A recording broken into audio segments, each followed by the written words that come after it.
Anggapi Jutek Bongso yang menurut hemat saya sedang membohongi publik pada malam hari ini. Yang pertama, dia menyampaikan bahwasanya publik sangat kecewa terkait dengan putusan Mahkamah Agung Republik Indonesia ini. Pertanyaan saya, ini publik yang mana, Pak? Yang komentar saya lihat itu cuma 20 orang, 100 orang. Bahkan kalau kita bilang 1000 orang. Ingat, Pak, jumlah penduduk rakyat Indonesia ini sebanyak 283 juta jiwa penduduk. Jadi jangan korbankan, Anda bilang masyarakat Indonesia, saya juga masyarakat, Pak. Gitu loh. Bilang aja beberapa orang. Ya, itu mungkin masih enak kita dengar gitu. Tapi kalau mengklaim masyarakat Indonesia atau rakyat Indonesia, rakyat yang mana? Itu perlu dipertanyakan. Pak Fredrik juga rakyat. Abang kita juga rakyat. Saya juga rakyat, Pak.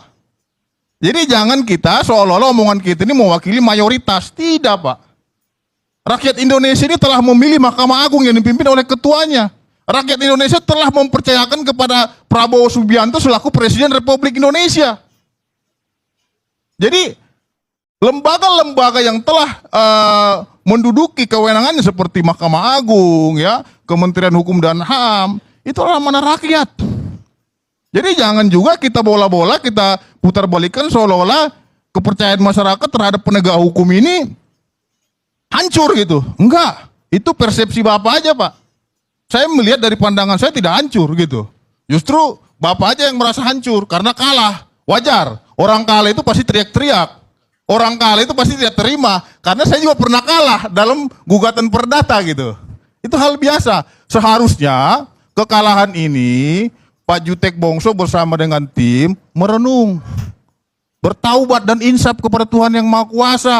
Bukan malah memfitnah orang yang sudah mati.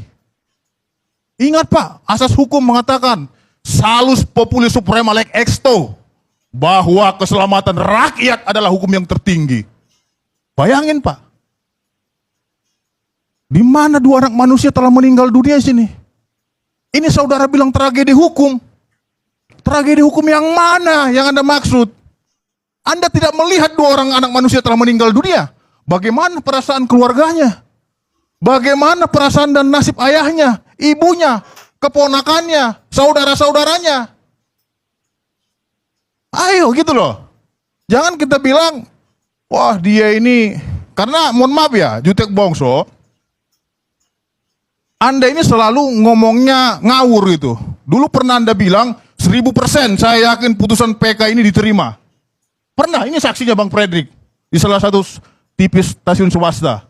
Nyatanya apa? Anda terlalu jumawa, mohon maaf ya. Gitu. Nggak boleh, kita selaku praktisi hukum jangan pernah bilang putusan PK diterima 1000%. Benar nggak Bang Fredrik? Abang pasti pernah permasalahan masalah etika gitu.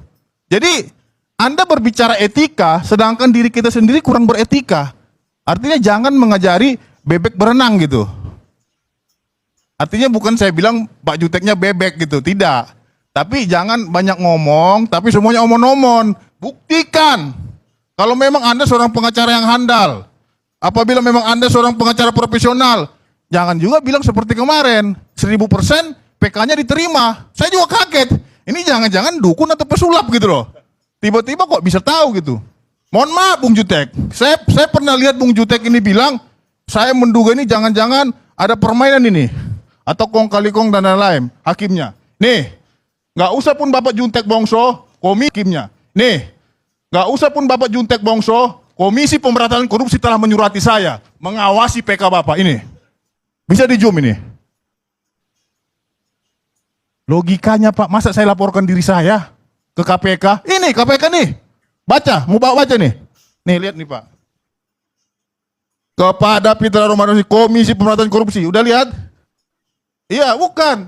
Artinya janganlah kita membilang sesuatu hal itu, wow jangan-jangan ada main nih hakimnya, Hakim Agung. Saya curiga dan lain-lain. Ini saya bantah surat saya ke KPK dan KPK sudah balas akan diawasi. Jadi kalau ada yang main-main, tangkap Pak sama KPK Pak. Nggak main-main Pak. Mau dia Wamenko, mau dia Menko dan lain-lain, nggak ada urusan Pak. Gitu loh. Jangan juga mentang-mentang karena tim kuasa hukum Bapak itu jadi Wamenko, Seolah-olah Bapak merasa paling benar dan hebat. Enggak, Pak. Negara ini adalah negara hukum, Rechtsstaat, bukan negara kekuasaan atau Machtstaat. Ya. Memang walaupun John Austin pernah bilang selaku penganut positivisme hukum, ya, bahwasanya hukum itu adalah perintah penguasa yang mengandung sanksi. Oke, tapi ingat, ya, hukum itu jangan dibawa air mata perasaan. Kalau begitu besok saya nangis, ya, tolong Pak, saya begini, besok dibebaskan saya, enak bener. Ya sanksi gitu loh. Kardi. Enggak, tunggu dulu. Anda tadi bicara, saya diam. Bukan. Ini menyangkut karena nama baik orang ya. Bukan masalah nama baik. Tadi disinggung Wamenko. Yang mana? Tadi Anda sebut. Saya bilang salah satu tim kuasa jadi Wamenko. Jangan kita merasa besar. Ya, enggak, tolong dicabut. Yang Enggak ada sangkut pautnya. Enggak ada Maksud sangkut yang paut. mana? Jangan menyenggol organisasi dan menyenggol Yang mana organisasi orang. yang mana? Organisasi mana yang senggol? Ya, kalau Yang Anda mana? bilang Wamenko, semua rakyat sudah tahu. Yang mana Wamenko? Saya bilang Wamenko. Kenapa? Ya. Kalau saya bilang Wamenko, ini negara demokrasi.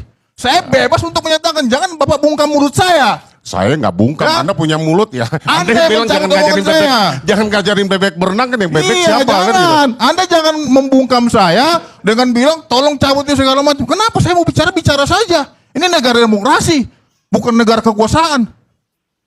Gitu loh. Artinya yang saya sesalkan itu, Bapak tahu nggak? Saya pakai mawar hitam hari ini, ya. Tahu nggak nih simbolnya apa? Saya mewakili orang yang sudah meninggal dunia, Pak. Bayangin. Tahu nggak Eki dimakamkan di mana? Tahu nggak di mana dimakamkan? Di TPU Mawar. Makanya selalu saya pakai mawar. Namanya TPU Mawar, Pak. Bayangin, Pak, merinding saya, Pak. Saya pernah bermimpi, Pak.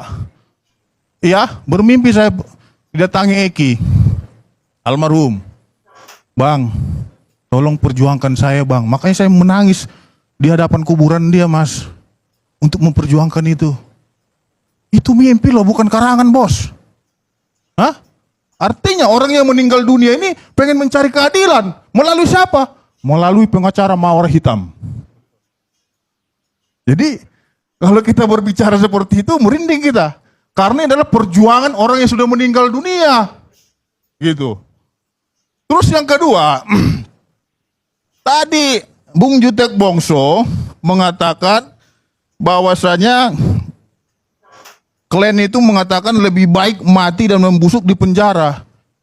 Bang, jangan sekali-sekali bilang seperti itu adalah doa. Ya, kalau diaminkan oleh malaikat, benar-benar mati dan membusuk di penjara. Saya juga ngeri nanti melihatnya gitu loh. Ingat, ini belum ada azab kubur, ya. Masih di dunia kita. Kalau udah dimasukkan dalam tanah itu jebrek gitu. Ingat, ini belum ada azab kubur, ya. Masih di dunia kita. Kalau udah dimasukkan dalam tanah itu jebrek gitu. Siapa Tuhanmu? Kata malaikat, hancur bos. Selama ini berbohong terus tak digampar mulut kita tuh. Makanya saya minta jangan kita suka-suka membohong, jangan suka-suka membual karena itu bahaya sekali gitu. Saya takut digampar malaikat mulut saya. Makanya saya bicara fakta aja gitu. Terus yang kedua, kasus ini saya ingin sampaikan bahwasannya ada suatu asas yang mengatakan asas litis piniri opertet. Artinya setiap perkara itu harus ada akhirannya. Saya menganggap perkara itu selesai karena mereka sudah uji sampai peninjauan kembali. Artinya apa? Ya, sebagaimana di dalam undang-undang kekuasaan kehakiman dan undang-undang Mahkamah Agung Republik Indonesia pasal 24 dan pasal 66 menyatakan bahwasannya PK itu hanya dapat diajukan sekali. Nah, terlepaslah ada putusan Mahkamah Konstitusi nomor 34 tahun 2013 yang mengatakan PK itu dapat diajukan 2 kali. Akan tetapi Mahkamah Agung Republik Indonesia melalui surat edaran Mahkamah Agung nomor 7 tahun 2014 menganulir itu, menyatakan bahwasanya putusan PK Mahkamah Konstitusi, mohon maaf, putusan Mahkamah Konstitusi nomor 34 tahun 2013 itu sifatnya sifatnya itu non executable. Tidak menghapus norma yang ada di dalam pasal 24 dan pasal 66 Undang-Undang Kekuasaan Kehakiman dan Mahkamah Agung Republik Indonesia. Ingat itu, Pak. Jadi SEMA ini sifatnya Bellege Regels. Tahu nggak artinya itu, Pak Jutek? Bellege Regels. Hah? Coba Bu Titin. Ini pengacar hebat ini. Bellege Regels. Artinya tahu nggak itu? Nggak ngerti Pak, Bapak jelasin aja. Ini ahli hukum pasti paham itu apa yang katakan Bellege Regel. Bellege Regel itu adalah peraturan kebijakan. Itu diskresi Mahkamah Agung, Pak. Jadi yang diuji itu apa? Yang diuji itu pasal 268 Pak KUHAP. Bukan Undang-Undang Kekuasaan Kehakiman dan Undang-Undang Mahkamah Agung. Jadi jelas PK itu hanya dapat diajukan sekali. Mahkamah Agung mengenyampingkan itu putusan PK. Putusan Mahkamah Konstitusi. Dia buat itu normanya itu tidak menghapuskan norma yang diatur dalam pasal 24 dan 66 Undang-Undang Mahkamah Agung dan Kekuasaan Kehakiman.